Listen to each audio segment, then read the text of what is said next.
శుభోదయం. ఈరోజు పంచాంగం ఆదివారం ఆగస్టు 17, 2025 సంవత్సరం.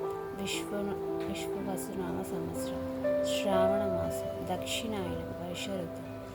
సూర్యోదయం 6 గంటల 6 నిమిషం, సూర్యాస్తమం 6 గంటల 41 నిమిషం. శుక్లపక్ష నవమి. చంద్రమాసంలో ఇది 24వ అతి శుక్లపక్ష నవమి. ఈరోజు అధిపతి అంబిక.